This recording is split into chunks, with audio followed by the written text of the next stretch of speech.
tutulong sa atin yan. In-instruction ko rin ang ating Secretary of National Defense na pag-aralan ulit itong polisiya natin para hindi naman mangyari ulit ito.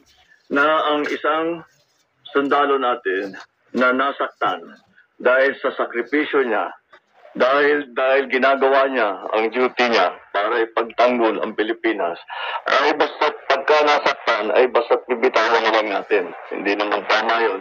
Kaya gagawa po tayo ng bagong polisiya sa CDD sa lalong madaling panahon. Ito ay para sa lahat ng ating mga sundalo na dahil sa ka-duty nila sila ay nasaktan, sila ay nagka-injury, ay dapat naman patuloy din ang ating pagkilala sa kanilang katapangan at sa kanilang sakripisyo.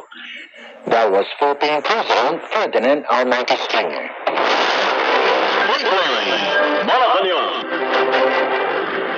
Malacanang on Thursday said it is open to offering a monetary reward for information leading to the arrest of former Ako Bicol Party List Representative Zaldico.